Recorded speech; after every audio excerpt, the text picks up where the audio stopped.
ground, don't disregard it. Strip you off the ground, show you what heart is. Standing strong and proud, nothing can knock it. Let's get it started, it's the hardest. Talk around, don't disregard it. Strip you off the ground, show you what heart is. Standing strong and proud, nothing can knock it. Let's get it started.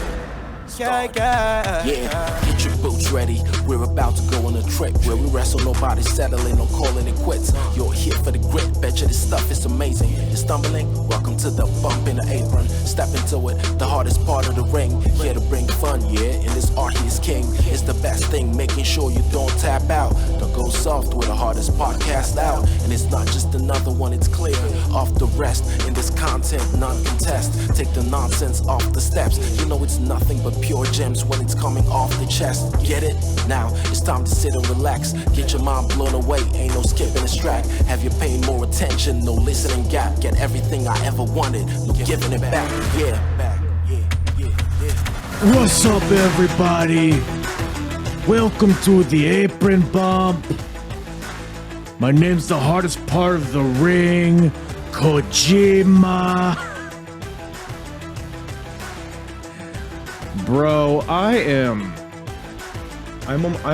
almost 2 decades late on this, but I just recently watched that. By the way, welcome to the Apron Bump. My name's Kyle. How are we doing, everybody? We're talking some Ring of Honor today. But that brings me to I was just watching that famous CM Punk and Samoa Joe shoot interview from like 2005. I just watched it for the first time last night. Somehow, I don't know why I've never, but god damn it, it's fantastic. I posted a clip on Twitter at Apron Bump of and it's relevant to the show, Ring of Honor Final Battle 2003. Because it's kind of a famous clip of CM Punk doing a homicide impression. And the premise is that CM Punk is prank calling Gabe Sapolsky, who runs Ring of Honor, the booker of Ring of Honor, is pretending like homicide's backing out of his big match on this show against Satoshi Kojima.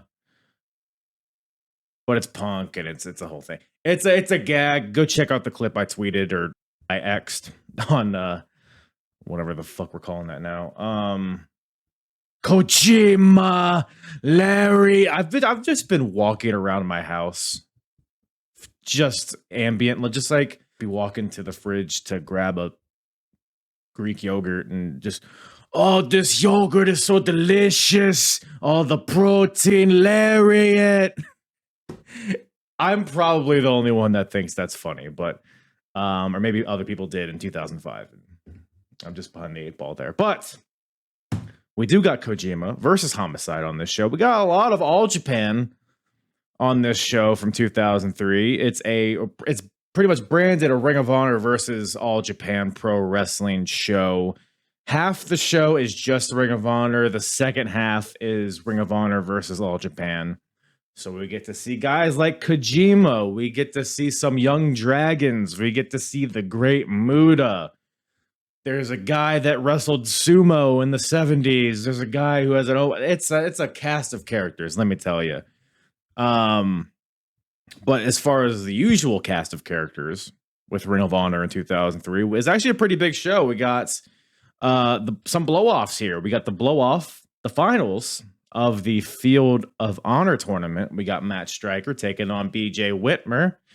We also got the blow-off of a feud that has been rumbling for a while in the timeline of Ring of Honor that we've been covering.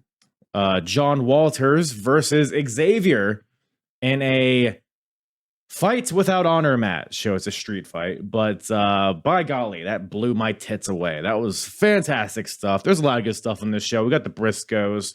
We got Samoa Joe defending against Mark Briscoe. We got Bryan Danielson versus Jay Briscoe.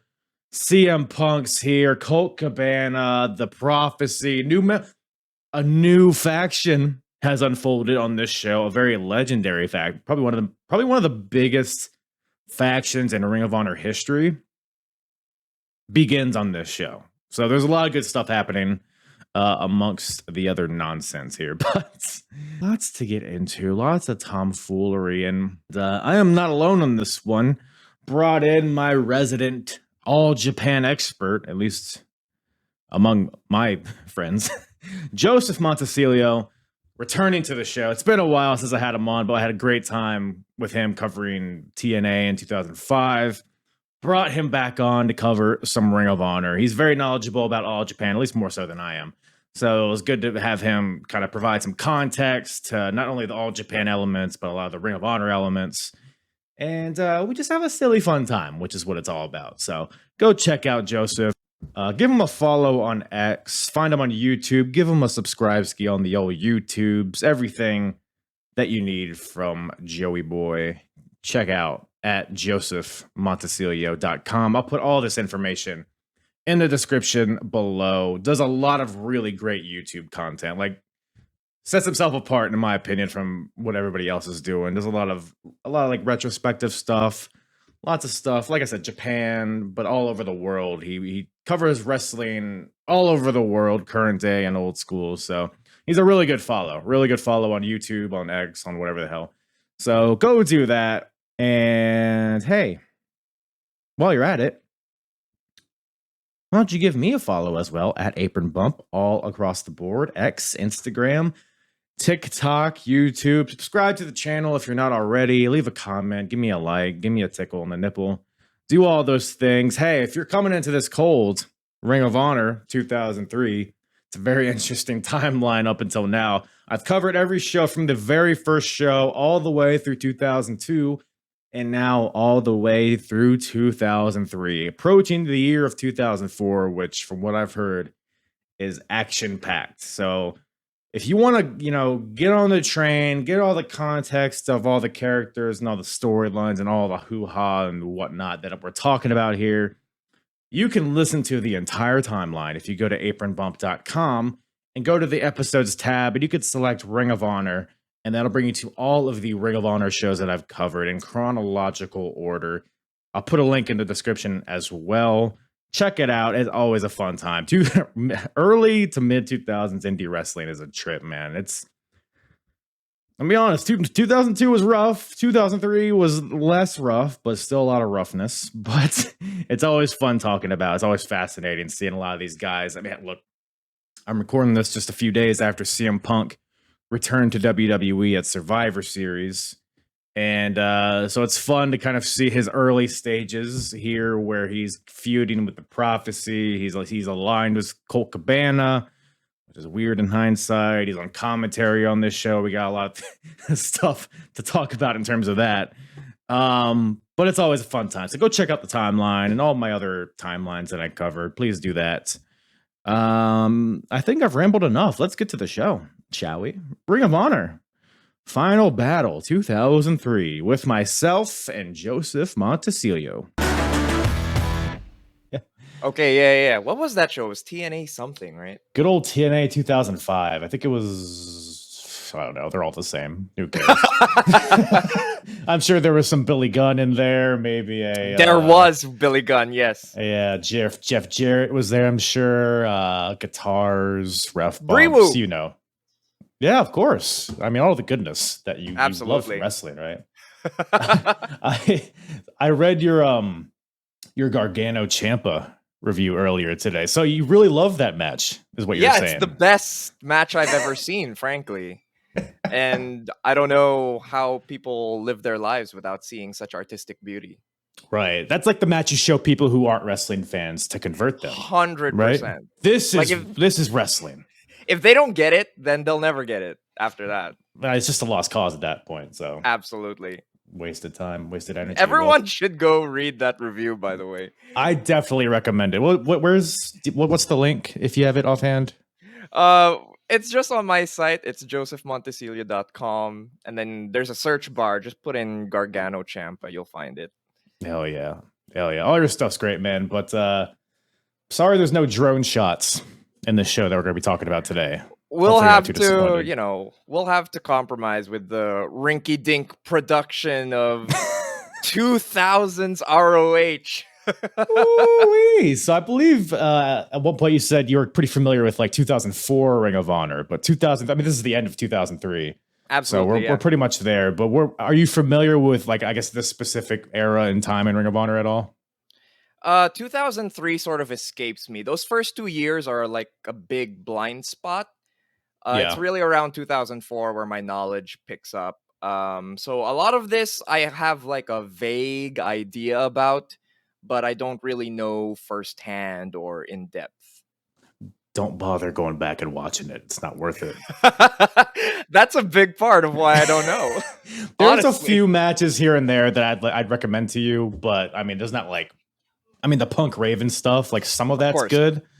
Most of it's kind of shit though. Like the dog collar match is great, but everything Yeah. else is kind of like, no, I can take it or leave it. But yeah, with this show here, Final Battle, Yeah. we got a huge All Japan presence here, which I would say you're an expert. I would qualify you as an expert on All Japan, at least as far as people that I know. Sure. I mean, close enough. Certainly not this era of All Japan, the post-split 2000 stuff. But Mhm. you know, I've made my name off of their brand, so whatever. Hey man, got your money's worth. But yeah, so like 2003 All Japan, that's not particularly a hot year for them, is it? I doubt it. There was certainly a period after the 2000s where they did receive a little hype when Muta was coming in and when Kawada finally had his long dynastic reign. But it's generally accepted that after 2000, it's never quite the same once Misawa leaves. Right. Yeah, I suppose so. I mean, I did recognize some of the names here, but we'll get into it because there's some characters in the back half of this show that we'll get into, I'm sure. But And I don't know if you were aware, but the Japanese press is in attendance on this evening. you know, I wish somebody was there to tell me. I wish. They should have brought it up at least once. What'd you think of CM Punk on commentary? Or I guess on commentary in general, what'd you think of? I know he can be a lot, but I just sort of vibe with it. It's that Yeah. kind of like 2000s indie commentary where it's like half serious, half jokey the whole time. But I think what I enjoy the most about it is that it's at least super committed to the stories that it's Right. telling, as opposed to like a lot of like modern maybe indie commentary where it can just be we're just talking whatever and Oh a shit, what wrestling was match. that? Oh Yeah. man. Yeah, there's like Ooh. there's a surprising amount of like oversight even when Punk is like riffing on every single thing he's saying, you know. Right. Yeah, and Gabe Spolsky, who's the other voice on commentary. Although he was kind of limited on this show because I guess Ray Morrow is more knowledgeable about the Japanese stuff. So it was a lot of it was Ray Morrow and CM Punk, but Gabe was the half of the first half, and he's always been like he doesn't take breaths in his sentences. There's all just run on.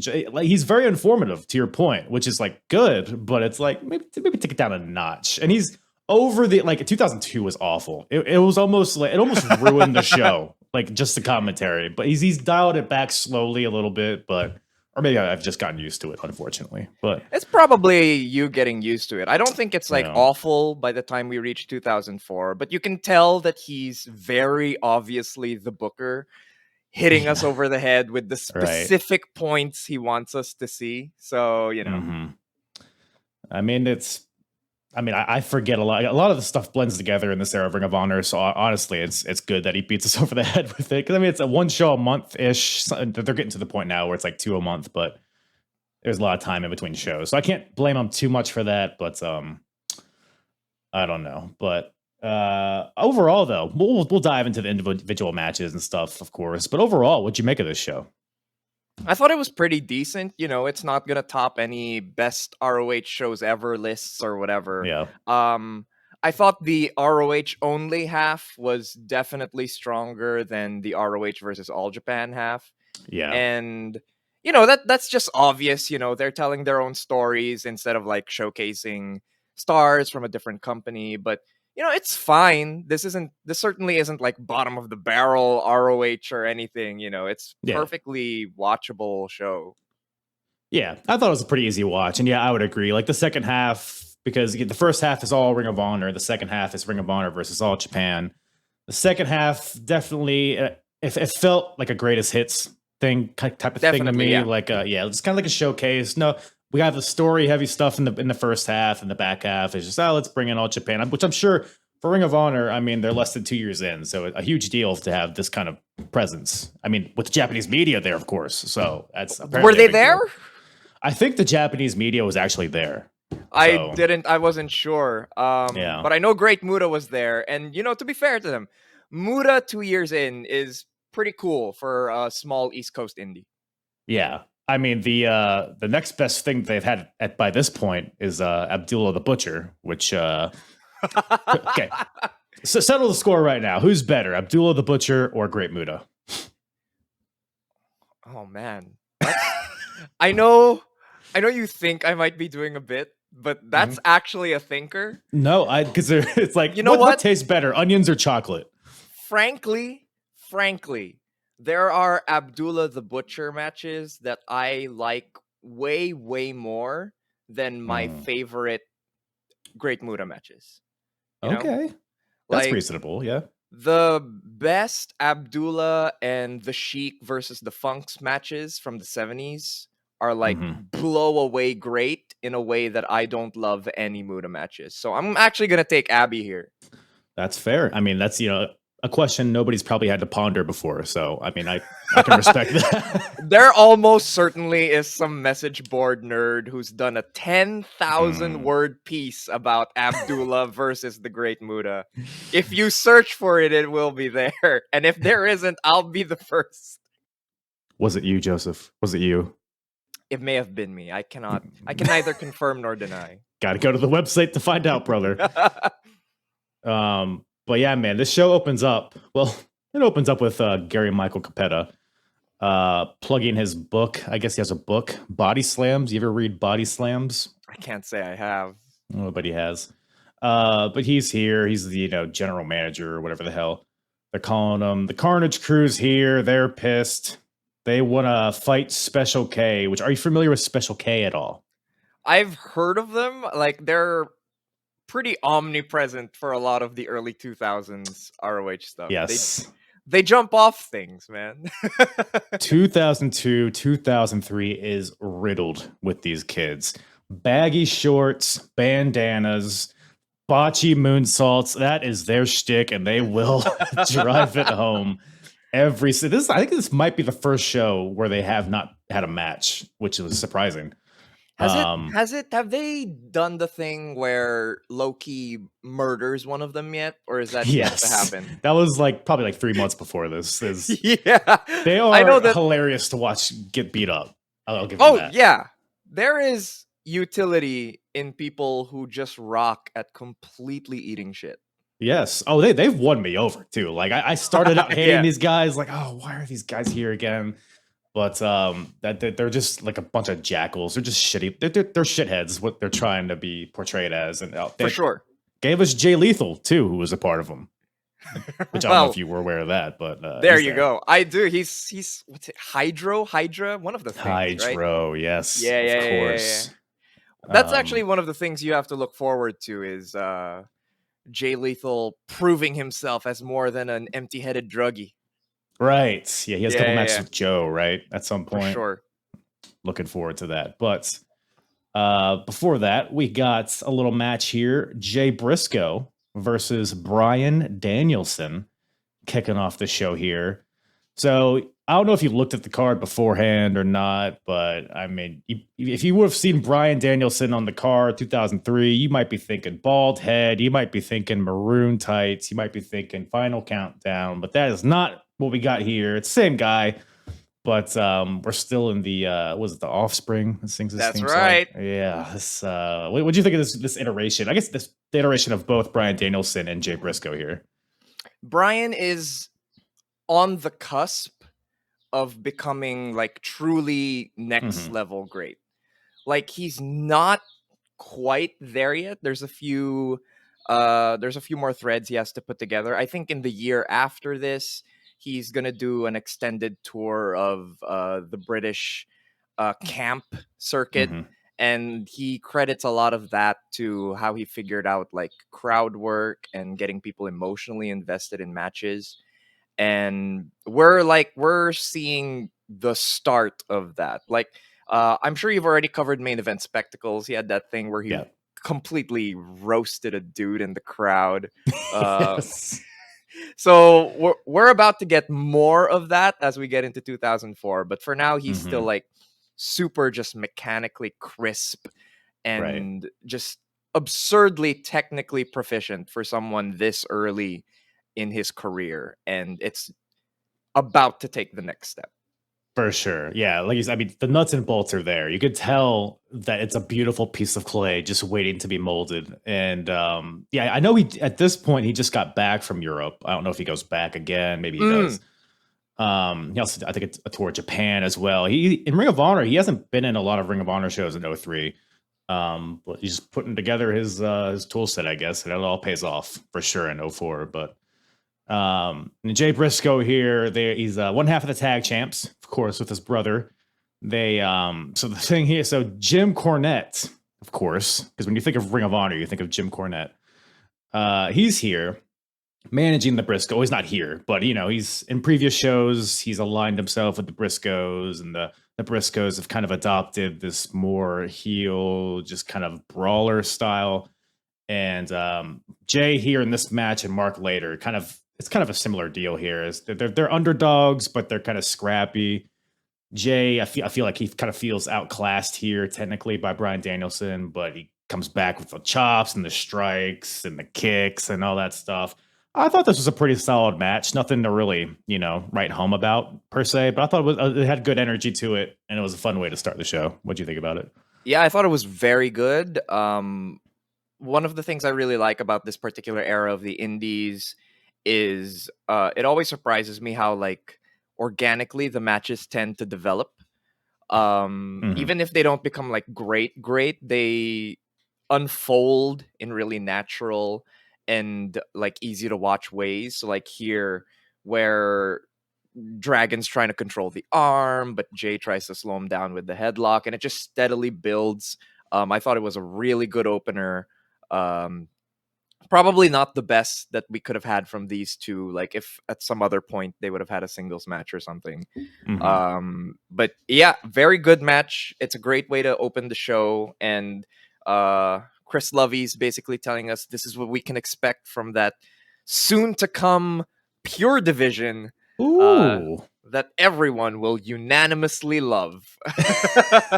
Did you because yeah, the pure title was announced on commentary during this match. I'm very loosely familiar with it. I can't say I've seen a lot of it. Was it not to your liking? Actually, I quite like the pure title. I like the Mhm. idea of it and the stipulations. I think it makes for an interesting way for people to work with the rules and create like interesting stories with that. But it was definitely at the time a very divisive thing among fans. People found it Interesting. contrived and overcomplicated. But with all the time that's separated from it, it circled back around to nostalgia, where people were like, Mhm. "Hey, remember the Pure Division? That was pretty good." So yeah, divisive at the time, but sort of nostalgia has won the day when it comes to the Pure Division.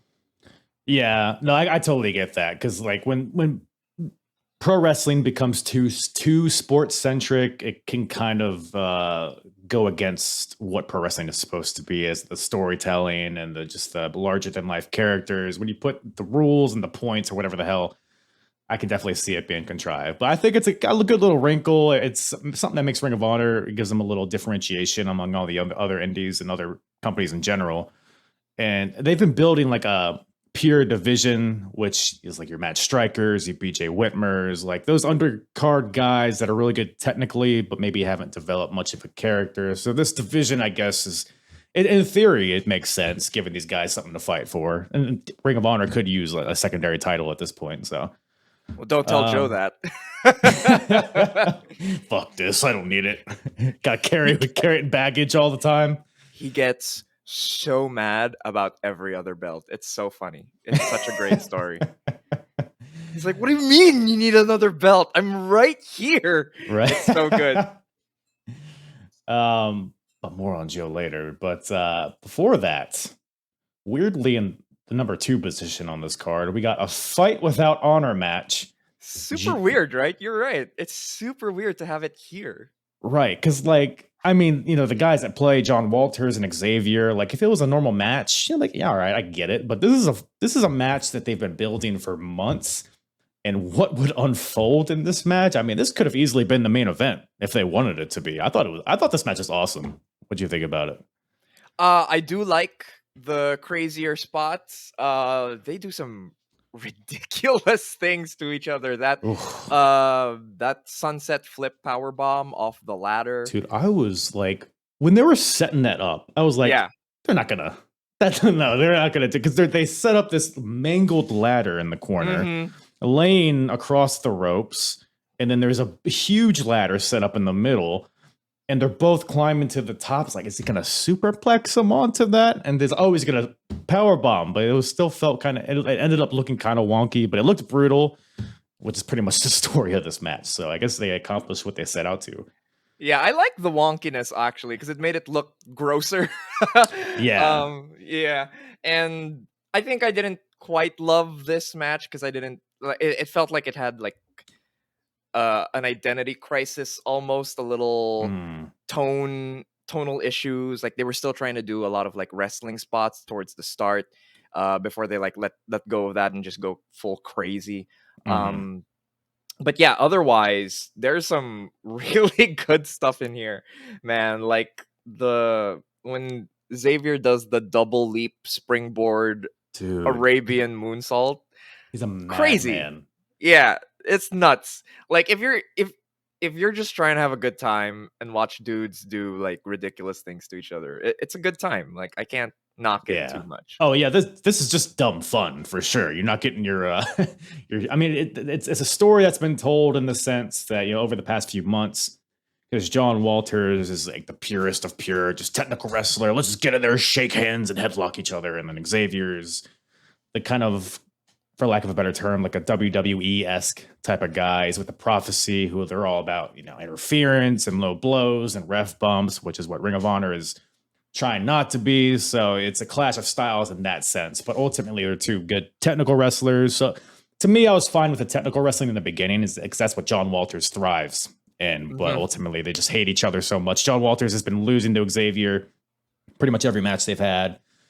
Xavier he'll win with like a low blow or a roll up with the tights, just kind of nefarious ways like that. So they've just scrapped the rules altogether and fight without honor. And it's not too long before like chairs start being pulled out and ladders. And then during like the first couple minutes, Prince Nana comes out. Yeah. Oh man, I haven't seen him in Ring of Honor since early 02 when he was a wrestler. We're in the money now. He swerves when he drives, I hear. Can I just say that Please.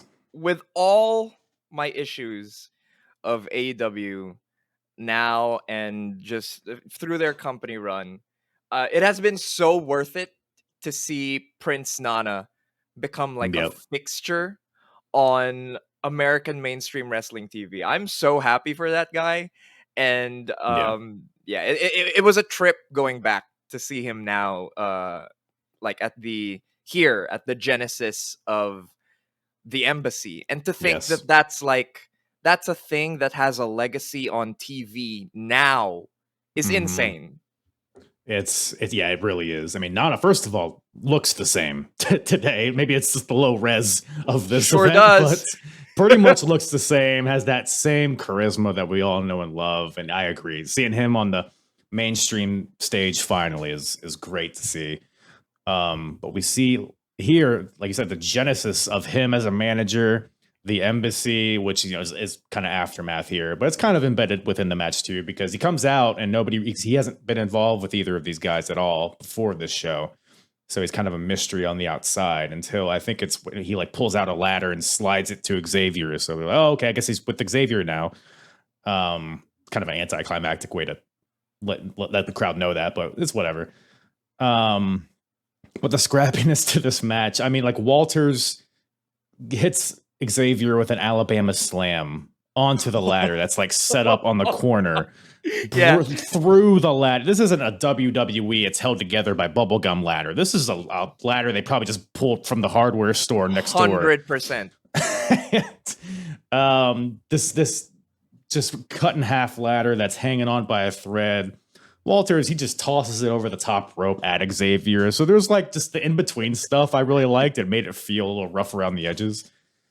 But by God, they go for this bridge. They try to bridge the ladder between the ring and the ringside barricades. And I think it's Walters gets set up on it. Yeah. But of course, because the ladder is destroyed, it doesn't hold him. So he kind of just crumples, and then they do it again, and somehow Xavier is able to kind of gingerly put him on top of it, and does that crazy spot that you mentioned where Xavier jumps from the corner to the middle of the ropes, springboard, Arabian moonsault, whatever the hell, through this ladder, through Walters. I mean, that could have gone wrong in so many ways, but I think it ended up about as good as it could have been. It looked great. It looked excellent. Yeah. That's Xavier. I mean, he was very prominent in these first couple years. He would just try shit sometimes. It didn't always work, but he was always down to try something. If he thought of it, he would do it. But got some more chair spots after that. Hurricane DDT from Walters on a chair. It looked pretty brutal. We got some color from Xavier. He's a gusher at this point. That surfboard with the chair is pretty gnarly, though, I will say. Oh, yeah. I didn't even note that one down, but it did look good, yeah. Mixing the wrestling and the brutality. So and you got Xavier doing a 450 off the top rope to the outside through a table onto Walters. So that's what this match is. It's big spot after big spot. It's a good Big Mac is basically what this is. Some moves off the top rope, the kiss your ex goodbye off the top rope, which is like a pump handle face buster. Another thing that could have gone so wrong, but looks so smooth. Backstabbers off the ladder, but ultimately they do the spot we discussed earlier. The sunset powerbomb off the ladder through the other ladder in the corner. And who even wins? Oh, John Walters wins after that. And finally gets his win over Xavier. And then Prince Nana grabs the mic afterwards because Walters, God damn it, he wants a handshake. He loves a good handshake. And Nana grabs the mic. He's like, hey, hold on a second. And, he does his Nana stuff. And he announces the embassy is a new faction. And then the first member is Xavier. Xavier previously was a member of the Prophecy, who was a faction comprised of Daniels, Dan Moff, some other people, who they don't like handshakes. So this is they hate hands, I think. This is the first for Xavier allowed to shake somebody's hand, the first time in a while. So now a member of the embassy, Xavier, first ever member, which I had no clue of, which is a fun little fact. And yeah, it's a Prophecy no more for Xavier, and just a fun little match, I thought. But after that, we got some Field of Honor to talk about. You big Field of Honor guy? No. But the stakes, Joseph, the stakes of this tournament. The future of the company. The guaranteed future ROH world champions in the Field of Honor. You don't like the vague stakes that this tournament has? Oh, man. Gabe would do anything for every match to have some kind of stakes. Mm-hmm. It's so funny. It's the best. I mean, I appreciate the attempt, but I don't know. Maybe have this be for the pure title? Maybe? Because that's kind of what this tournament was a lot of pure style wrestlers. Yeah, for sure. In retrospect, though, maybe no. I don't Given know. who's in the finals, maybe we dodged a bullet on that. Okay, look. I like me some Matt Striker. All right. I love his stupid unibrow. I love his homeless haircut. Oh, it's all great. Oh, man. I wish I cared even a little bit about this match. He has a unibrow. Okay. BJ Whitmer, he has muscles. Yeah, and a knee brace. Let's not forget he has a knee brace. Yes. Yeah, by the way, I don't know if you heard, BJ came into this with a fever of over 100 degrees.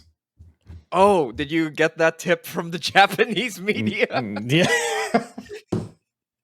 That's why they're so crucial to the show. They Yes, inform me. for sure. Yeah, commentary says that both guys are banged up. I guess Matt Stryker popped his shoulder out the night before doing God knows what. BJ, not only does he have a knee brace from a previous injury, I guess he had, what they say, elbow chips? Bone chips in his elbow, bone Yeah, chips in yeah. his elbow. Yeah. And a fever and a flu. And apparently there was a big flu in 2003. I don't really remember. But Apparently, like I never heard of that at all. I don't know if it hit you guys, but maybe it was just an American thing. But For sure. but yeah, so both guys are just banged up and sick and bland. So not exactly a recipe for a great match. I think these Certainly guys not. have a good match in them. This was not that. It was No, yeah. look, I think they were going for like a technical classic type of thing. I just don't think there was ever like any climax or any like drama to it. It was just a mechanics match, and I didn't personally. I was kind of whelmed by it, maybe underwhelmed, sure. but I don't know. What you think of it? No, yeah, it's a leg and arm match, which Yeah.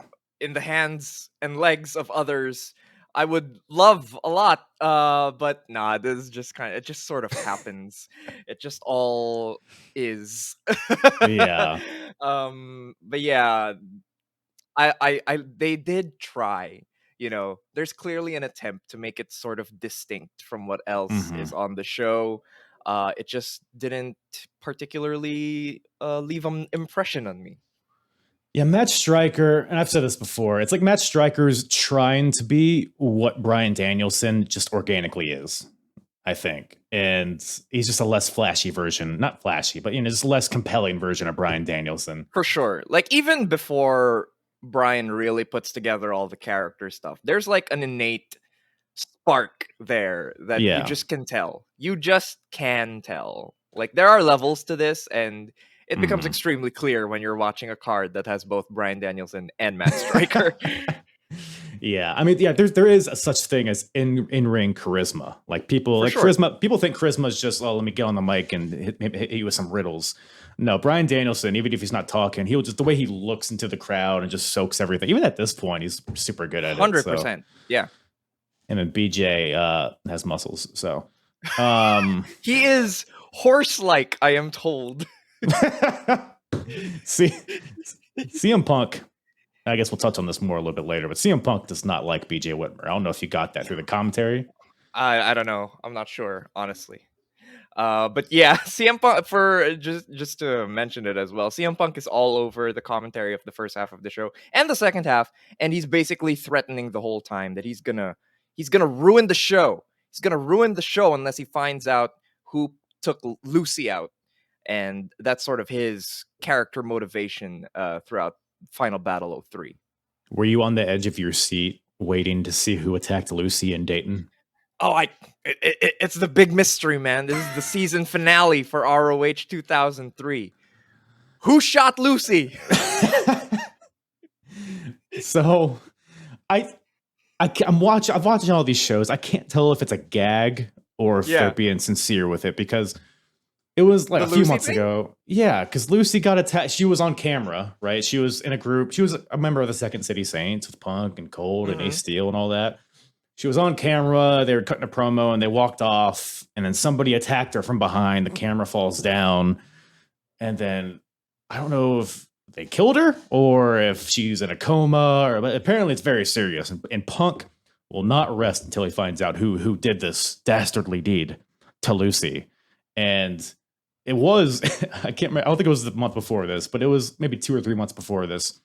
Punk was also on commentary, and he would like enter the ring after every match and ask each person in the match if they attacked Lucy, which I'm guessing people probably thought he ruined the show there. So I think that's like what they're alluding to with ruining the show. I see. But I don't know. Maybe I'm thinking too much into it. Maybe they're just popping themselves. I don't know. No, it's hard to tell because Sapolsky was very online and very like sensitive and like reactive to the ROH fan base. I don't know when the official ROH forums opened up, but he was on there like reading everything. So you can sort of track it through these shows that he is correcting in real time if he feels there's a particular criticism or something that came up. Like he would either be on the defensive or actively trying to explain or correct it to fans. So entirely possible that was a thing. For sure. And that's even just come through in his commentary. Like when Xavier was the champion, I guess people in the forums weren't a fan of Xavier as the world champion with everybody else that was coming through Ring of Honor. And you would hear Gabe on commentary be like, oh, yeah, people are talking down on Xavier, but he's proven to be a great champion, and like things like that. So, yeah, you're spot on there for sure. Oh, by the way, Matt Striker wins. Good for him. Next match, we got... No, he wins. He wins the Field of Honor. I don't know what comes of it. I know Matt Striker isn't too long for the wrestling world, at least in the great spotlight, but we'll see. I know he has like a world title shot at some point, but yeah, thrilling. It's not on your top 5 list of all time. You know, I haven't checked in a while. Maybe I just haven't done the tape study, but there you go. Oh, I bet you Matt Striker works the hell out of Joe's leg at some point. Maybe a spinning toe hold or two. Oh man, let's go, Matt. Give it to me. He'll be the one.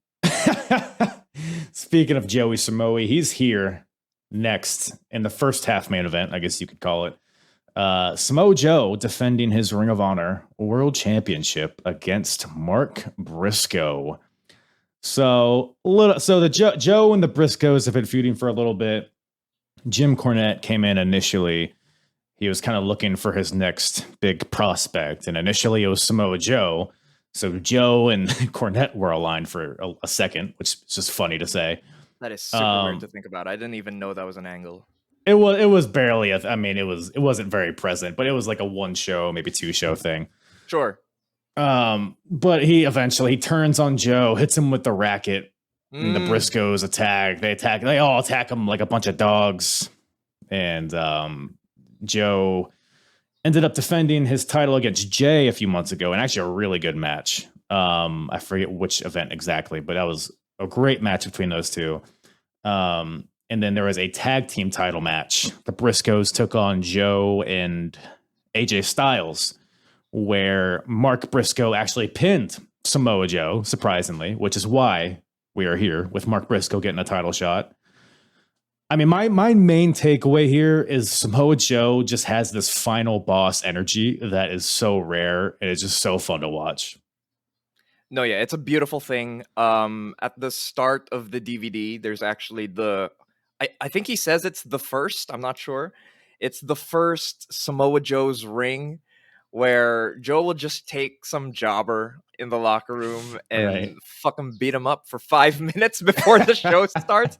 It rules. There's a bunch of them in 04 that are also incredibly Oh, that's a running funny. thing. That is sensational news. Oh, Thank did you. you not know? I thought it was just a thing. Because at the beginning of the show, he was like, all right, there's a new segment called Joe's Ring. And then he kicks the shit out of Omen Tortuga, I believe it was. I won't give away too much, but it continues and it becomes even better when Joe's rivals start becoming part of the segment. And fantastic. That's all I'll say. It's great every time. But yeah, Samoa Joe in 2003 as the ROH World Champion. He's like, man, talk about someone who is approaching a peak in pro wrestling. Because when we get it, like, he's already great, to be clear. But, you know, we're going to be moving into 04, 05 Joe, and that's just pure insanity in terms of quality. But yeah. No, it's definitely Joe, similar to Bryan Danielson. It's been a slow ascent to what he would end up being. Because, like, you know, the first half of the year, he's having, like, okay matches against, like, BJ Whitmer's, your Xavier's, your Dan. Like, there's some good matches in there, but it's like there's like a spark that I'm waiting for, and I think we're approaching it. Just his mystique that he has at this point is just, I mean, he was making Mark Briscoe his bitch pretty much throughout this entire match. And this Briscoe's feud against like Joe and friends is it's like the start of a really big thing in '04 where Joe's really mad that other people have belts. As he should be. He does not like it in the slightest, and he is extremely pissed off about it. I think I noted somewhere here that the Briscoes are the heels of this feud, right? So I kept forgetting. So they're supposed to be, yes. Yeah. But also, Joe is such a prick to them. Like, he can be such an asshole, but he does it in such a cool way that it's like, okay, no, you're the hero. Yeah. Like, you're too cool to deny. Yeah, and it's very like, I mean, as far as like American wrestling, haven't really seen that a lot. That kind of anti-hero is probably not the right word. Maybe it is, but yeah, if you like just came into this match cold with no context of any of the story, you would think that Mark Briscoe is the plucky underdog babyface and Joe is this evil, menacing champion. But in reality, it's Mark Briscoe's kind of just a cornet puppet, essentially. Yeah. There's a few segments and promo backstage deals where, somebody will come up to one of the Briscoes and be like, hey, I want a tag team title shot. And then I think it was Jay earlier who was like, we only do what Jim Cornette tells us to do. So they're basically just his lapdog for the time being, I guess. But yeah, Joe, I mean, the kicks, the palm, when he would just like do the rapid palm strike slaps and then like an enziguri to top it all off, it is just such a fun thing to watch. Yeah, he beats the shit out of Mark in this match. And this week especially, I was thinking about it, how Mark Briscoe in these situations where he's in like extremely deep waters against a top dog style wrestler is excellent. Like this week when we're recording this is when we got Mark Briscoe versus John Moxley, which is a match of a similar flavor. I think Joe was a little better than Mox was in that match here because he really puts the hurting on Mark. Like it is a struggle for Mark to get anything in, and it feels like such a big deal when he does. I wanted to ask you if you I don't watch sports. So when Joe pulled out a phone and started celebrating hitting the Olay kick, and commentators were like, that's a $30,000 fine. I had to ask friends what that was a reference to. And I wanted to ask if you knew. So that sounds familiar to me. I can't say that I'm very familiar. I believe it was Terrell Owens, a wide receiver. I think it was, I don't remember what goddamn football team it was, but it was a point where, people were getting fined for just really extra celebrations. Yeah. So I guess it was a thing. I assume it happened similar in this time period, but apparently, and it was someone did the digging for me, and it was like, it was a $30,000 fine because he got on his phone with his dad or something, and it was like, so Chris Lovey is here to let us know that in ROH we don't do that kind of thing. If you're pissed off at the NFL, you come to ROH, man. We'll take care of you. Like, because the Venn diagram between Ring of Honor fans and NFL fans, I mean, there's so much blend and people picking one or the other, right? It was the original Wednesday night or whatever, Sunday Night Wars.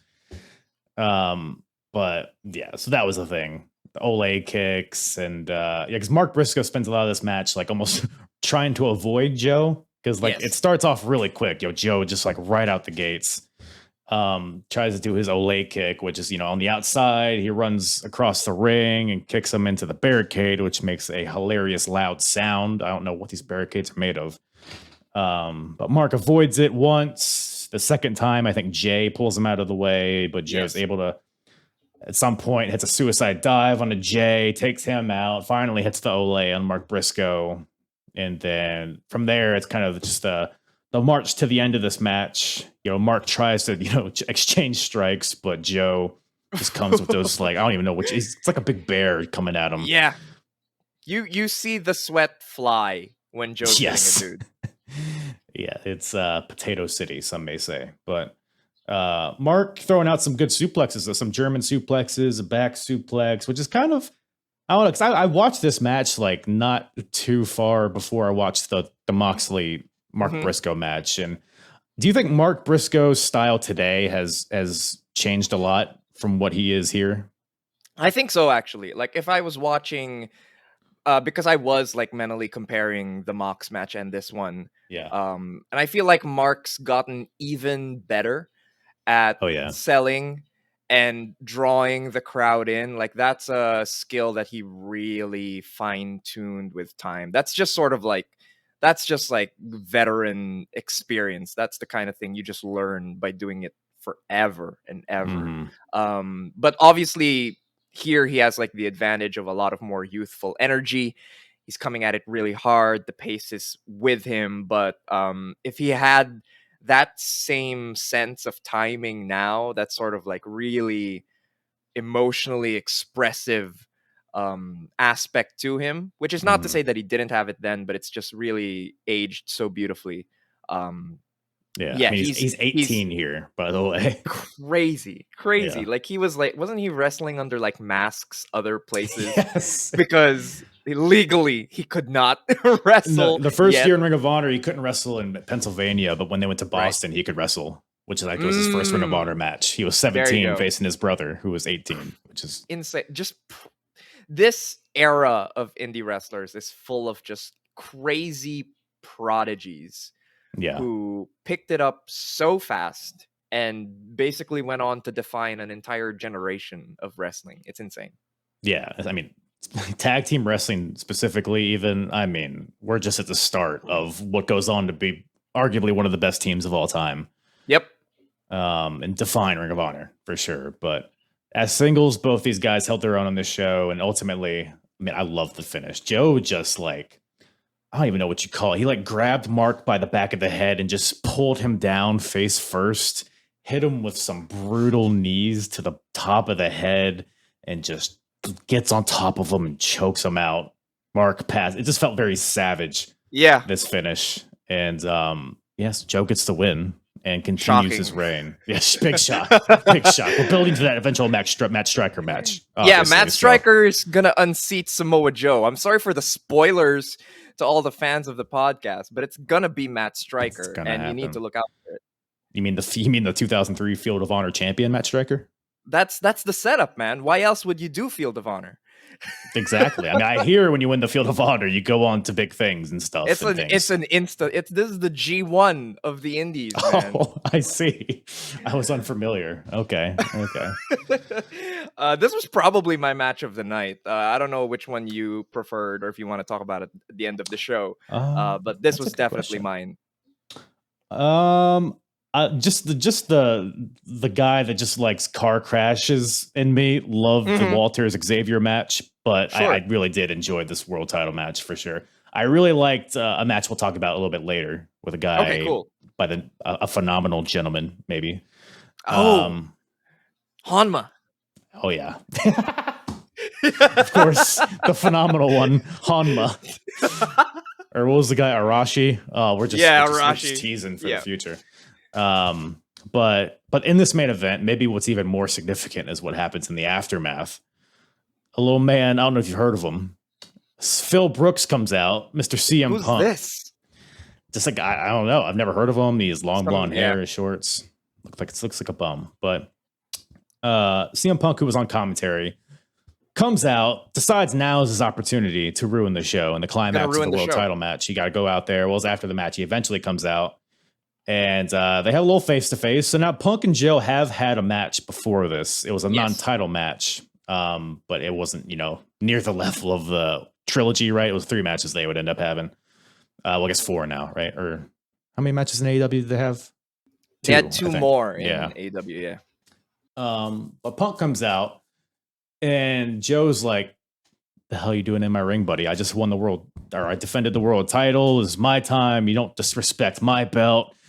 I think he says, get the fuck out of my ring. And then Punk says, no, you get out of my ring. And Joe's like, no, you get out of my ring. And then Punk like saunters back. And then he like gingerly gets to the floor. And then Joe leaves. And then Punk gets right back in. He's like, yeah, I told you. It's so funny. It's so good. The timing of it all was fantastic. It's actually like a really great like picture of what their dynamic is in this. Yes. And it's actually like a really strong application of like how to do these kinds of characters in a wrestling angle. Like Punk will talk the biggest game, and Joe just has to push back the smallest bit, and he will fold, and it's great. Right. That aura that Joe has, man, it's undeniable. But let me ask you this: how familiar are you with the Prophecy? I know that they don't like handshakes. You're pretty much there. You're pretty much there at that point. They so I briefly touched on it earlier. Yeah, they're the faction. They go against the code of honor, so they don't do the handshakes. They will do interferences and all that shit. So and this is all run by Christopher Daniels, who is there with Allison Danger and Dan Moff as well. They come out and they brawl with, I think it's CM Punk. No, is it Joe? Did they start fighting Joe first? Or no, Punk? no, Joe's out of there, and Punk basically accepts the brunt of the action here. So they all beat up on Punk, which forces Colt Cabana, his second city saint and brother, which is just a funny dynamic in hindsight. Colt comes out to try to even the odds, and he eventually does. Dude, he brings a towel with him. He wraps the towel around Allison Danger's face and whips her into the corner. I cannot use words to describe how violent this looked. Yeah. But good Lord. Yeah, for sure. Then Punk starts choking her with a towel. Now, you got to remember, Punk is still upset about Lucy. I don't know if you heard, crazy. He's still looking for who attacked Lucy, and he has theorized that it's the Prophecy that is up to this wrongdoing. So basically, Christopher Daniels is tied up in the ropes. Colt's holding him there. Punk has Danger wrapped. He has her throat wrapped in this towel, and Punk's like, "Look, eye for an eye, buddy. I'm gonna kill her." He says he's gonna murder her. He says kill. Like, I don't think we should glance over the fact that in this era of indie wrestling, murder threats were made. Like, this is not the only one. Like, especially during like matches, like commentary would not hesitate to be like, right, people might die. You might watch someone die tonight. Like, that's a thing. I mean, we're fresh off the heels off of that barbed wire match between Steve Corino and Homicide, where I think the finish involved barbed wire to the throat. So yes, it's something they are very comfortable with at this point.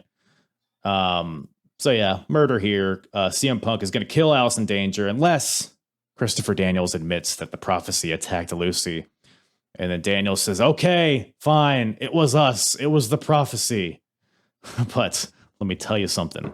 It was not Daniels. It was not Dan Moff. It was not Allison Danger. Who else could it be? Who is the secret mystery addition to the Prophecy? It's got to be it's got Muta maybe, or someone equally as electric or charismatic. Somebody that could really take the Prophecy to the next level. Who other than B.J. Whitmer? Horse. Horse, indeed. My prophecy for a horse. Was that's been their plan all along. Like, that's what they've been prophesizing, I suppose. BJ shot Lucy. Oh, he shot her. He shot her with a gun. I was unaware this was an assassination. Dead. She's a dead person. That's very unfortunate. You hate to see it. Man. I guess CM Punk's reaction was warranted. Yeah, BJ Whitmer and the Prophecy was like, you know what? You got a guy who needs something. Throw him in an evil faction. Let's see what happens. I get it. But I don't know, I guess we got a Punk versus BJ Whitmer match to look forward to, huh? You know what you've got to look forward to is how hard ROH tries with BJ Whitmer for years. I mean, he was doing stuff in 2014, I think, wasn't he? You're not escaping this dude for years.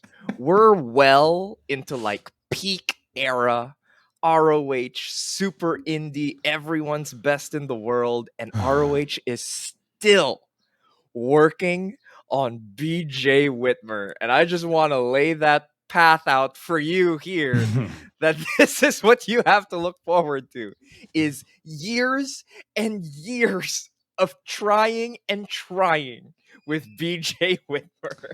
So you're saying that BJ Whitmer is like a modern day Sonata? Yes. Yeah, I could see they it. will they will not stop trying with this dude. I swear. It goes on so much longer than you think. Yeah. That's terrible news. I really wish you wouldn't have told me that, because now I'm very sad.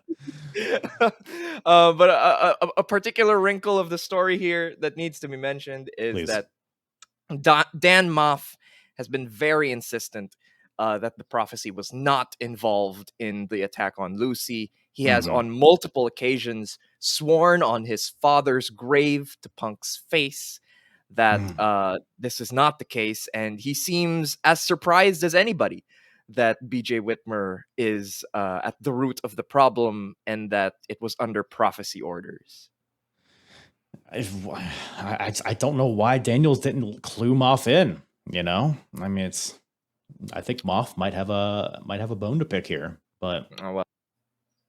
Who I don't knows? know. It's still a mystery. It's still an ongoing story, but yes, as you said, Moff is none too pleased. They were in the same field of honor block, you know. So I mean, and when you're in a field of honor block together, you go through wars, as they say. That means something, man. That's they Of legend, of the things of legend, the field of honor in 2003. It is so hard to talk about the field of honor with a straight face.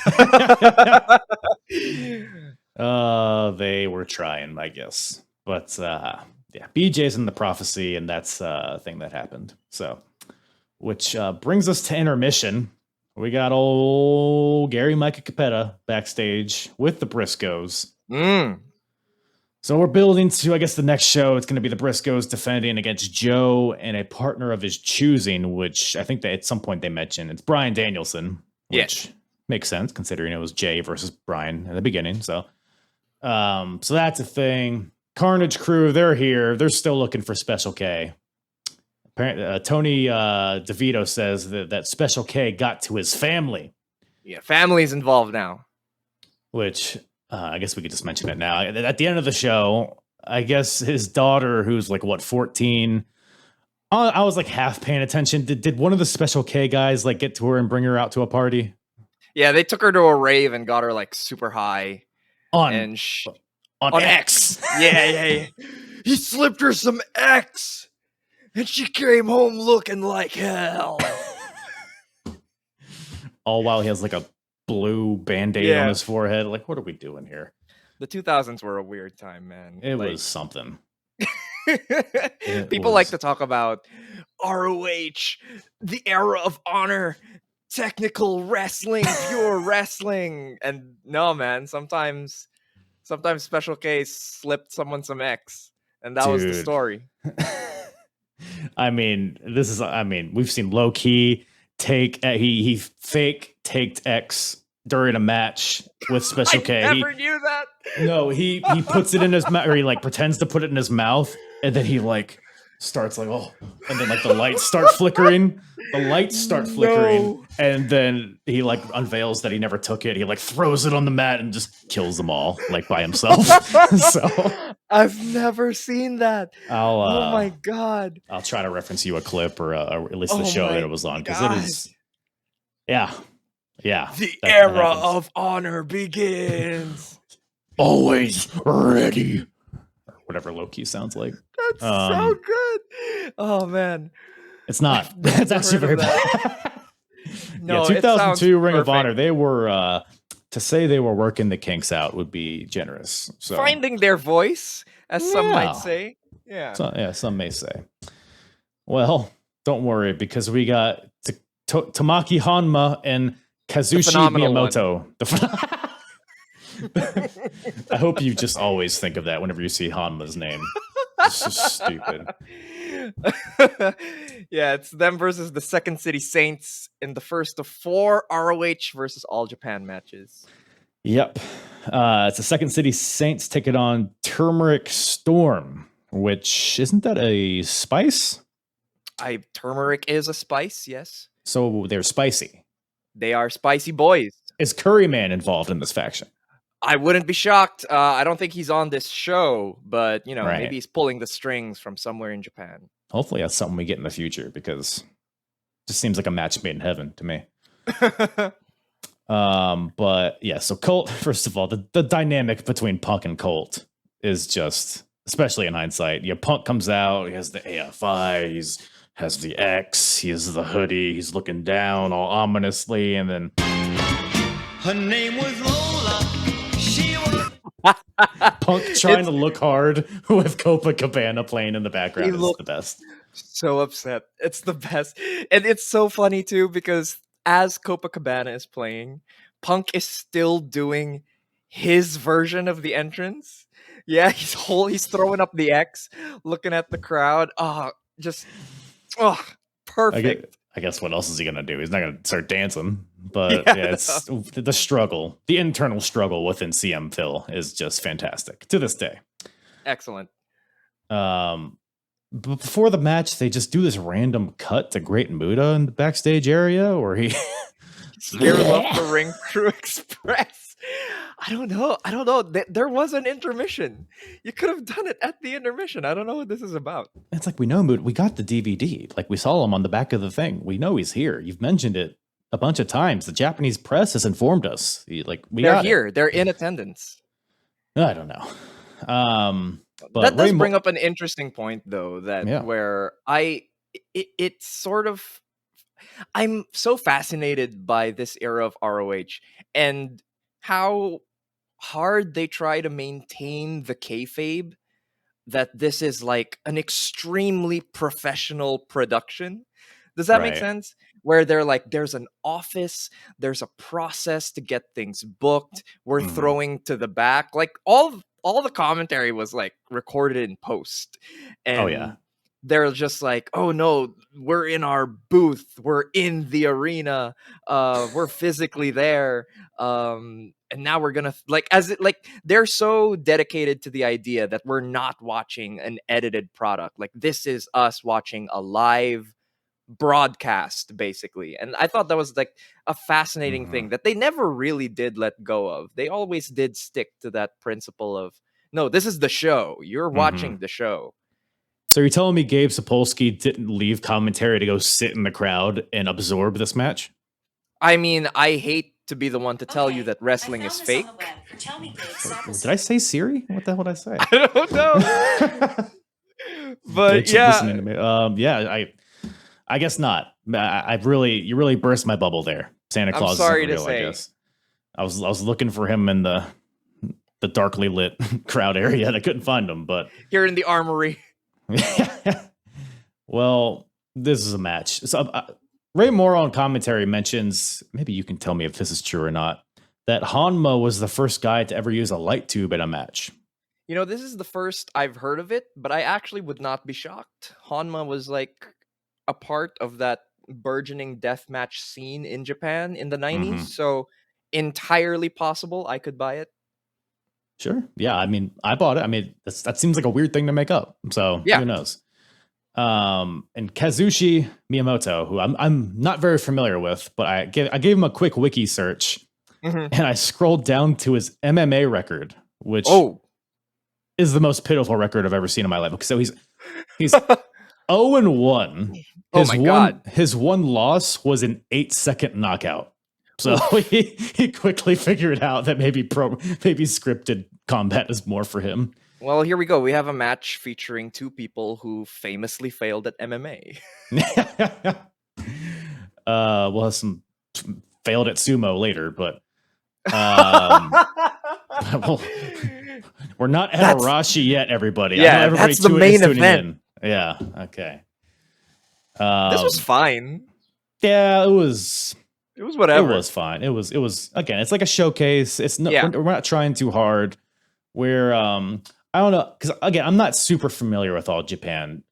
How did you feel that the All Japan style meshed with the Ring of Honor style? If there was any like defined lines between the two? You know, it's hard to call this particular time of All Japan as its own style. Like we had basically fully moved away from what King's Road was in the 90s, and they're basically just a company now. You know, it's not, there's no like grand defining aesthetic here.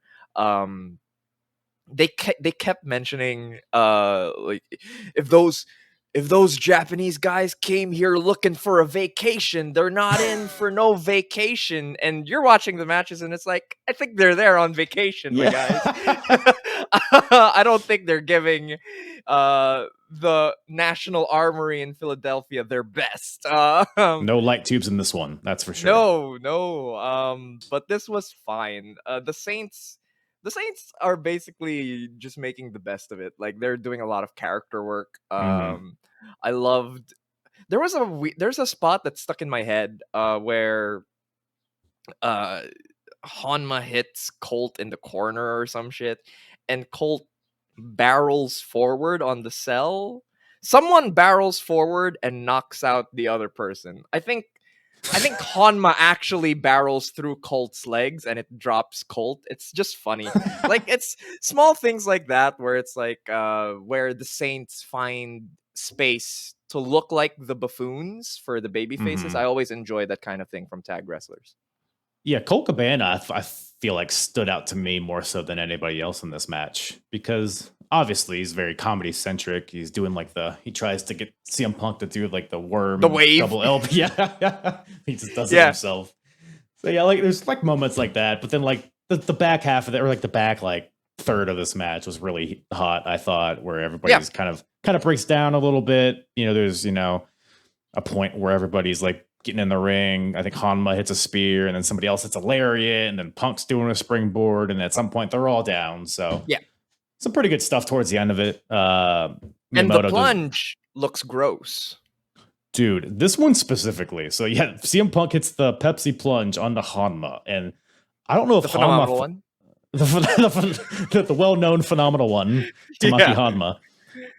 I don't know if he was expecting like a Tiger Power Bomb or what, but he almost landed dead on his head from the top rope, and good lord. Starting a long tradition for Hanma, to be fair, of dropping right on his head. But yeah, he fully eats it on that one, and it's about as great a finish as you could ask for something that's otherwise mostly this tame, Yeah, for sure. But yeah, and so Punk wins with that. So the Saints win. So now we're 1-0. Ring of Honor is beating All Japan in the series of 4 matches here to close out the show. Punk calls out Daniels at the end, so they're building to that. So Prophecy versus Saints. So there's some solid story beats here, and I don't know. We'll see if that. A lot of times, Ring of Honor, they'll like start a good story, especially in the early years. They'll like, oh, something's about to happen. They're about to go to war, and then like nothing happens. So we'll see. We'll see. But after that, we have another guy that's kind of phenomenal, I guess, sometimes. AJ Styles taking on Kaz Hayashi from Young Dragon fame, apparently. I'm not too familiar with that era of WCW. Sure. But apparently he was a Young Dragons guy. Apparently, again, another little nugget from commentary. I guess Hayashi was the first guy to ever take a Styles clash. They really hammer that one home too. Like, say what you will about ROH at this particular period, but they fucking knew what stories they wanted to tell you. And they made sure you guys knew the fucking story they wanted to tell you. Yeah, I mean, I guess the match itself did follow through with that. I mean, AJ's going for this clash throughout the entire match, and then Hayashi's he'll either kick himself out of it or he'll back body drop his way out of it. Eventually does get hit with a clash after, a series of roll-ups and a sunset flip and then a deadlift from AJ and then hits it. So AJ ultimately gets the win here, but the match itself, I thought it had a really good energy to it, and I was just very entertained by it. Yeah, I enjoyed it a lot. I know Hayashi's work mostly from Michinoku Pro. When he was still under the mask as Shiryu. He was quite good in Michinoku Pro, and this was also a really good match. Man, every time I'm on this show, I feel like there's a point where I just have to say AJ Styles is a fucking freak of nature. He's ridiculous. This is far from AJ Styles' best match. Like, I thought it was very good, but not like great or anything. Like, no one has to like go out of their way, but the physical things he does are insane. Like, people talk about the Styles clash and they think of like the setup, right? It's like a bit of a It's a sort of contrived setup. You have to Yeah. get your opponent up, usually from a power bomb position, right? Like it looks like Mhm. you're going for a power bomb and you set him up that way. But the ways that AJ just fucking hoofs people into place, like he's deadlifting dudes It's off always a the struggle. He ground. always Yeah, he always has to work for it, which I like. yeah. Yeah. It looks super difficult to do, and it always feels like such a feat when AJ especially does it. And like the thing, like he was weirdly focused in this too. Like there was a section after he gets sent over the barricades, he does his cool whoop, no hands, no touching, Yeah, no yeah. touching the metal. And he gets back in the ring and he just starts working over Kaz's middle section and back, like hitting some really gross kicks. Like that's not typically what AJ Styles is known for, but Yeah. he was really crunching Kaz here, like with some like He came to backbreakers play. too. He did wanted the strong style, AJ for Styles sure. here. Yeah, and he always does it with like just this casual, like, of course I can do that. Like I'm just the sickest dude and I can do all these things. He's insane athlete is AJ Styles. That spin kick he did, which everybody does Whew. it. It's like Yeah. you turn, you hit, you do a spin, you kick, and then you land on your back. Mhm. Somehow he does this, but lands on his feet. I don't understand. Like, and he hit him flush too. You saw the sweat Yeah. hit. It was just the intensity that he brought here. I thought Yeah, was AJ Styles awesome. is one of those wrestlers who perfectly married the sort of flashiness of high flying, where you'll Mhm. get like the rotations and the spins and shit, but it's always super weighty, Mhm. like it doesn't feel airy, where it's like, oh, they do a spin and he just kind of that took all the energy out of it. Like when AJ Styles lands on you, he's like fucking crashing down There's with intent the behind fort. it. Yeah. So AJ Styles, man. He's a gem. Yeah, I guess we covered. Was it AJ versus X-Pac? I think we No, covered. I believe it was Jerry Lynn. It might have been Jerry. It might have Lynn. been Jerry Lynn, yeah. Yeah, But yeah, yeah. that era of TNA, AJ Styles was pretty similar to this. I mean, he was just, you could tell he was something special. And yeah, I mean, just great stuff. Kaz Hayashi, I mean, he came to play too. I again, another guy I'm pretty unfamiliar with, but I mean, he was kind of had some Marufuji-esque, maybe it's just the aesthetic. I don't know if Sure. it's the style really, but it was a pretty fun cruiserweight style match. You have AJ doing that spinning. People will do like a spinning side slam version of it, but he rotated him all the way to his back and did like a backbreaker on his back. Just things that are like even hard to describe with words he was doing. Just incredible. I did appreciate the Hayashi doing the springboard because like Tajiri or whoever, you'll do a Yes. handspring and then pop back into the elbow, but he Elbow. does like a gut kick, which Yeah. caught me off guard, but looks so good. It's a nice little twist on it too, and like commentary also like was able to point out like, oh, AJ was probably expecting the elbow, and that's why he couldn't see the kick coming. So it's really Makes smart sense. stuff. I mean, the fact that they're able to call this stuff on the fly as it's happening is pretty incredible on the part of Live. commentary, right? Live. In the moment, yeah. In the Armory in Philadelphia. Mm. I mean, the energy. Let me tell you. But speaking of energy, we got some Kojima on our hands. Kojima! Lariat! So is that a Ring of Honor reference? Or like, did they Oh, have have you- I'm not super familiar with like what that comes from. Okay, but you know the meme. I saw the match You've heard. at whatever that Forbidden Door. Okay, yeah. But so you saw like Punk say Kojima. Yeah. Yeah. Okay, so it was never on an ROH show. And it on the timeline hasn't even happened here yet where the Mhm. public knows about it. It came out towards the end of 04, maybe start of 05. It was a shooting series with ROH DVD, and it was CM Punk with Samoa Joe. They were just chilling, talking. And basically CM Punk tells the story that he was in a car. They were on some long car ride, and they decided to prank call Gabe Sapolsky before Final Battle 2003. And CM Punk did his homicide impression and basically told Gabe, I can't make it to final battle. They offered me a deal in Puerto Rico with all this money, so I have to go to Puerto Rico. I know it was Kojima. We were supposed to do the match. Kojima, lariat, Kojima, lariat. And then it apparently went on for like 5-10 minutes, and Gabe was panicking that he was going to lose his announced final battle dream match until until Punk revealed that it was him instead. He was the devil. He was Phil Brooks on the phone. That's Gabe was so just good. Yeah, Gabe was just losing his mind. I think Punk said that in the middle of the prank, he actually said, I won't be there. I'll be in Puerto Rico. This is actually Punk, lariat. And Gabe didn't notice. He was just still in a panic. But yeah, all about this match: Satoshi Kojima versus Homicide. Man, awesome. That's referencing this show, which is Yep. outstanding. I need to watch. I always see memes and stuff of that shoot interview. I just need to sit down and watch it sometime. Yeah, it's a great time.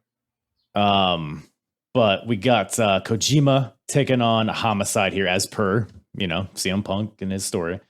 So Homicide comes out with Low Key and Monster Mac, and you got Kojima. I think Hanma's out there and some other guys. So they're building this up to be a big time match here. Homicide, 2003 Ring of Honor is Homicide's the MVP for sure. It's between him and AJ Styles, I think, but Homicide has been involved in so much like story heavy stuff as well as the good matches. So Homicide's here, and then Kojima's here, which is another guy I'm like vaguely familiar with. But the match itself, I thought it had a good energy to it. There was one point where Homicide took a belly to belly on the concrete floor, and I don't know if he actually got. Was that? Did he get knocked loopy or something? Felt like it took him a while to kind of recover, if he ever did. Yeah, I was trying to dig into it because commentary was putting it over big too. That like Homicide is like sort of messed up here. He's like a little slower than usual. And I really genuinely still now have no clue if he actually got knocked loopy or if he was selling. But yeah, that was a big turning point in the match. About halfway through, Homicide basically lands on the top of his head, taking a belly on the concrete. And then like right after, Kojima hits him with a spine buster, and just the way Homicide like takes the bump, he like whiplashes his head onto the mat, which also, if he wasn't concussed before, he's got to be by that point. It was a very awkward bump from Homicide. Yeah, but outside of that, I thought it was a fun little match here. Kojima's just got the charisma about him. I think at one point it's a classic spot where he's like choking Homicide in the corner and the ref's counting him down. He's like, I don't understand. I'm Japanese. Yeah. Which is just... I think he actually says, I am Japanese. God damn it. It's so good. I don't speak English. Yeah. Again, this is sort of another one of those matches where I'm like, they came here to take a vacation and kind of fuck around and cash in a check and, whatever.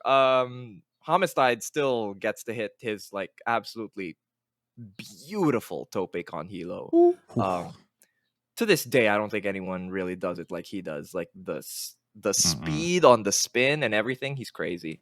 One thing that I think lends a little credence to the idea that he might have been hurt is this gets like really weirdly repetitive at the end, where we get like there's like 3 variations of block, a lariat, hit a cutter from both guys, and I couldn't tell if they really were just like, this is our spot, or if it's like if we forgot where we were, we're course correcting or whatever. But yeah, so who knows? There was a point where like somebody countered something, and I think it was supposed to be like a DDT, but then Homicide picked him up and just hit a quick cutter. So yeah, there was some wonkiness towards the end here, but for sure.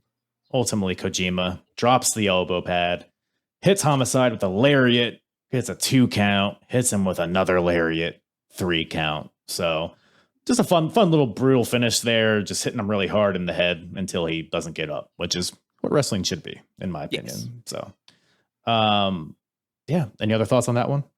No, it just kind of breezes by. The people in the crowd were just there to see Kojima fuck around a bit, Can't blame him. Well, we got Jerry Lynn here for a second. If you blinked, you would have missed it. Did you like his promo? Yeah. See, that was the same energy that he gave in the promo. Absolutely. Huh. Pure title. Oh, that sounds like something that I'd like to be a part of. I completely forgot he was around at this time. Like, I think Jerry Lynn ROH, I think like 09, early 2010s. Not even, like, he was pretty much gone after 09, but yeah, I totally blanked. I'll never forgive him for being the one to beat Nigel. That was certainly a choice. and it's all Darren Aronofsky's fault. Yeah. Well, it happens. It happens. It does. Jerry Lynn's especially here. in ROH. Yeah, Jerry Lynn wasn't, I don't know if he's wrestled in 2003 Ring of Honor, but he was there like in the very early stages, like some of the first shows. He had a match with AJ Styles that was solid, you know, nothing really crazy, but I guess he's coming back, so that's a thing. But then we're at our main event, the AJPW double World Tag Team title. Why is it a double tag team title match? It was these belts were unified in like the 80s. So they're actually two unified tag team titles. And okay, so the champions come out with two belts. 20 years ago we unified them. Can we just like, hey, this is us, they're the tag team titles? No. What are we doing? Some Roman Reigns bullshit? I'm the Universal Heavyweight World WWE Champion of the Universe. Strictly speaking, they're usually just called the World Tag Team titles in All Japan. But it's the same concept as the Triple Crown, where it's like it's one title, but we're calling it a Triple Crown because it came from 3 belts, and that's just how it'll be till the end of time. You say so. Yeah, All Japan in like the 80s had 1 million belts, and at a certain point they were just like, we're just gonna consolidate a little bit right now. I see. Yeah. Well, one half of the double tag team champions wrestled sumo wrestling in 1977. So whoa, I was not expecting that. Whoa. His career spanned from 1977 to 1986 in sumo. And he's here in 2003 as a champion. He's only 42 here, though, which that sounds way older than it actually is. 42 here. He didn't look particular. I mean, he didn't look particularly menacing. Arashi. Yeah, I thought he was just one of those dudes who's born like 30. Like, I wouldn't have guessed. Yeah.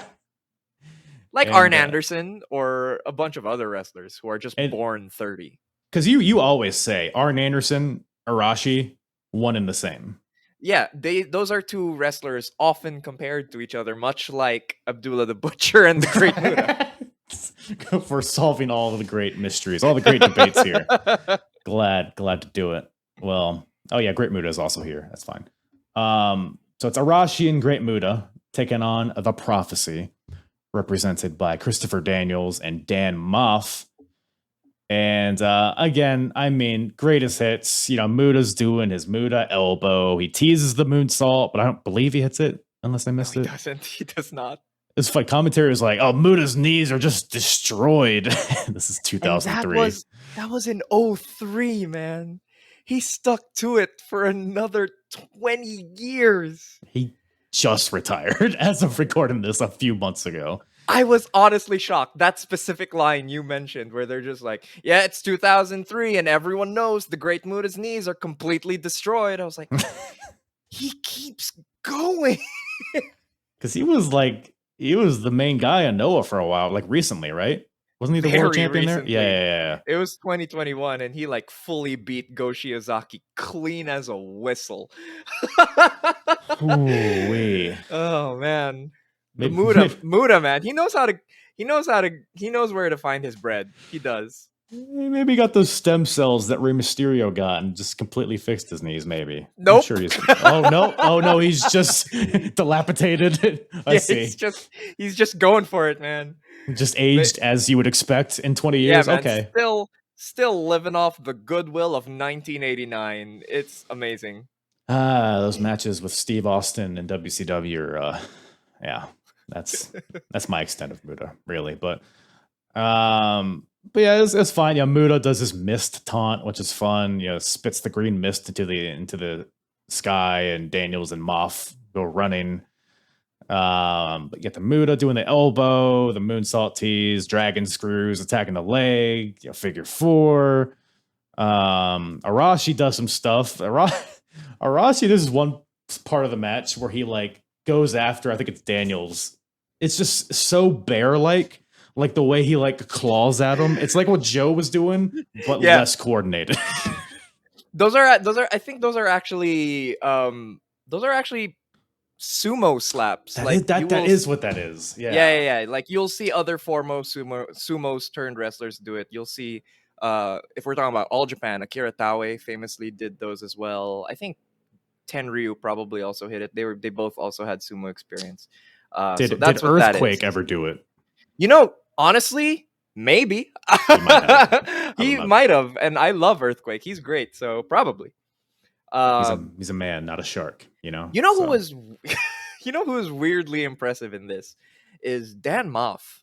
I forget how like decent he was. Like those bumps he was taking for I think it was Muta's lockup at the start, or it may have been Arashi, but he was locking up with someone. He was taking like big bumps for a big dude, like getting all tangled in the ropes and shit. He had a lot of energy in this match, very reactive to the baby faces and his interactions with Daniels. I thought he actually came away with like the best performance here in this main event.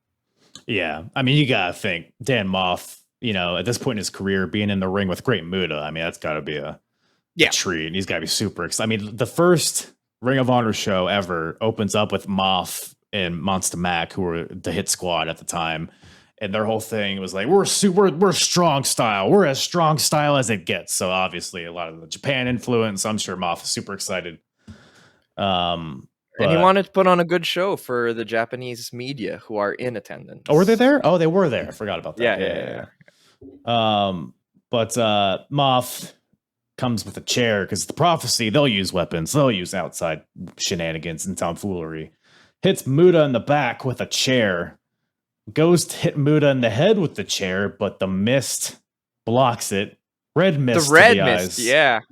No, that's poison mist, correct? I don't know. They're all different. Like they're all supposed to be different. No, man, I don't. I know black mist is supposed to blind you, which I think so, and or make you pregnant. Well, if it's targeted. Yeah. Was that black mist? It might have been black mist that got that lady pregnant. Black mist gets you pregnant. I hope that's the headline of this episode. But nobody gets pregnant here, I don't think. I also want to talk about this little timing mishap where the referee is supposed to be distracted in the corner so that Muta can do the mist, right? But he wasn't expecting Muta to do a second spray. So by the time Muta hits the second spray, the referee's just like fully turned back facing and it's just like, whoa! It's great. Oh, man. Is mist illegal? It is illegal, yes. Is that considered a foreign object? What if it's just... you could spit in somebody's eyes? You can spit, but that's like on you, right? That's like within your body. The mist, I think it's... Are you telling me the mist isn't conjured up from his body? I don't know. Who's to say? But it is sort of like, I guess, like a biohazard. It's like chemical weaponry at play here. So it's a step beyond just spitting at someone. Right. So if you thumb through the rule book of pro wrestling, there's a section that's hazards, chemicals. Spitting, yes. Mist, no. Right. Thumbs up, thumbs down. I see. Yeah. I should have consulted it before I asked. That was a silly question. But yeah, of course, Arashi, Great Muta, they get the win here after the mist and then the Shining Wizard. This is after Daniel's best moonsault ever misses. So fun little finish here. Fun little way to end the show. The All Japan guys stand tall. Muta's in the ring, which probably the biggest get Ring of Honor has gotten at this point. I mean, they've had like Ravens and Jeff Hardy and things like that, but Abdullah the Butcher was there too, which we've already figured out that he was the bigger star. So 100%. Number 2 ain't bad though for all Muta-san. So I also gotta mention Punk was extremely funny on this particular match, saying that he wrestled Muta in a series in Puerto Rico. Just so good. I miss having liars in wrestling. Did you think Liars he are was great. lying? Yeah, just liars, the best. And when Daniels goes for the best moonsault ever, old crooked moonsault Punk says, "I think mine is better." So good, just the best. And he had a great line that he was hitting throughout the night, where he said, "If I can't do it, it can't be done." I thought that was a really nice line. He was getting over through the night. Because CM Punk is peak athleticism. That's what he's known for. Yes. Famously, the crispest dude in any ring is CM Punk. I mean, AJ Styles, who, right? I mean, AJ probably learned from CM Punk. I mean, I'm thinking. Definitely figured out how to do the spinal tap from CM Punk, yes.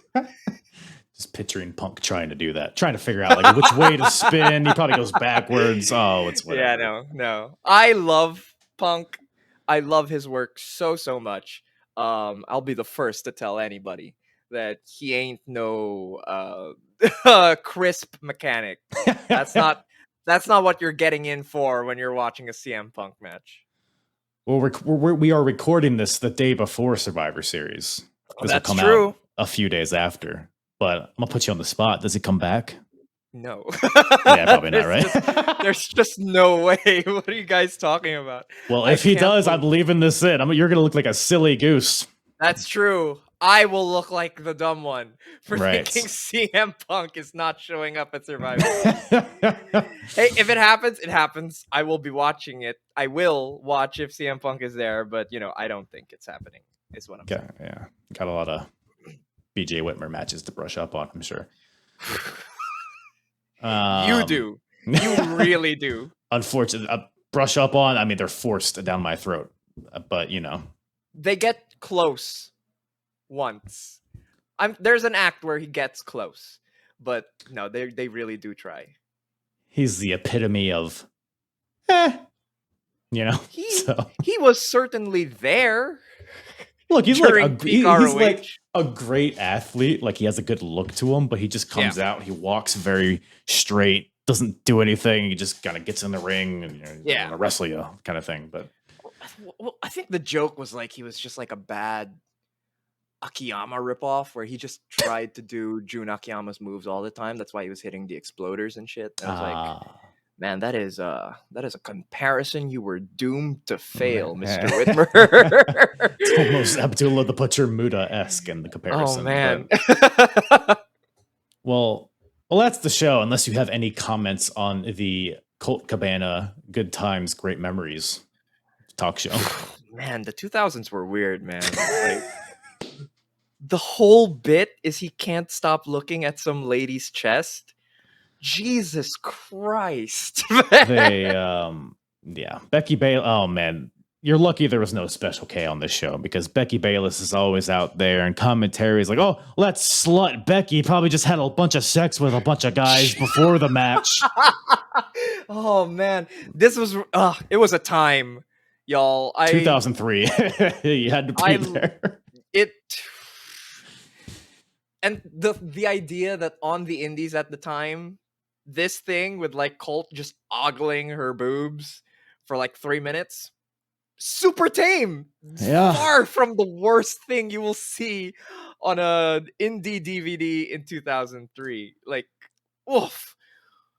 Yeah. If you ever want to go back and watch 02 Ring of Honor, oh man, the Christopher Street connection. You got guys scissoring each other. Like, actually, lots of good times. If you ever got into like IWA Mid-South tapes at this time, Jesus, good stuff. Some of the things people were saying, like Punk says some not good things on this show on commentary. There's like a weirdly like transphobic comment about the Japanese press who are in attendance. Yes. And he does drop a couple R slurs, which, is unfortunately common among many people across the board. Because I'm watching the PWG shows in this timeline as well. Yeah. Every promo has a TNA, even let's Yeah. put like 2006. Like I just saw a promo of Christian calling Abyss a masked R. Yeah. Which is just like It sticks around for way too long. It's pretty awful. But In yeah, hindsight, maybe Jerry the King Lawler isn't so bad, huh?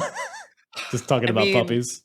no. In comparison. I mean, in comparison. he is still also quite awful. But yeah, it was a weird time. And yeah, if you're ever getting into this era of indie wrestling or just wrestling in general, that is a thing you have to be prepared for mentally. Well, you know it's not awful. Is you, Joseph. Appreciate you coming on once again. What a segue. They call me Segway Jones, really, on the streets. Nailed it. Nailed it. Boom. Stuck the landing. Appreciate you coming on once again, checking out the show. Where can everybody find you and read your stuff, listen to you, and all of your goodness that you provide to the world? Yep, I do the videos on youtube.com/@Joseph Montecillo YT.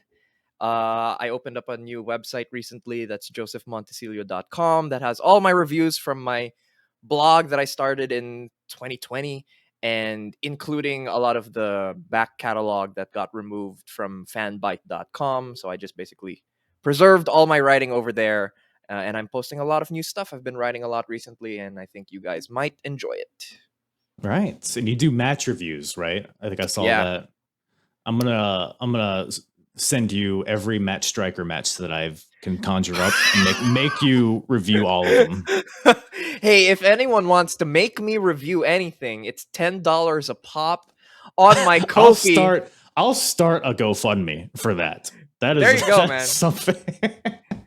It's Ko-fi.com/Joseph Montecillo. $10 a pop if you want to request a match. There you go. Can I get a discount if it's a bulk selection of matches? You know what? We could talk about it. We'll talk about it. Once again, thank you to Joseph for joining me on this show. Always a pleasure having Joseph on. Go check him out, josephmontecillo.com, for everything you need about old JM there. Follow me at Apron Bump. All the social medias is the same, at Apron Bump, apronbump.com for all the full episodes, all that shit. You know where to find me. You know where to touch me. You know where to kiss me tenderly. And I think that about wraps her up. Thank you guys for coming on. Please don't come on me. Man. I almost pulled this train into the tracks very smoothly, and the bridge just crumbled under me, and now I'm plummeting to the earth. Kojima. All right, I'm gonna hit the stop on the record button. Thank you guys for listening and watching. Appreciate you all. Big smooches all across your face. I'm hard. Yeah. The hardest, talk around and disregard it. Strip you off the ground, show you what hard is. Standing strong and proud, nothing I guess. Let's get it started. It's the hardest, talk around and disregard it. Strip you off the ground, show you what hard is. Standing strong and proud, nothing I guess.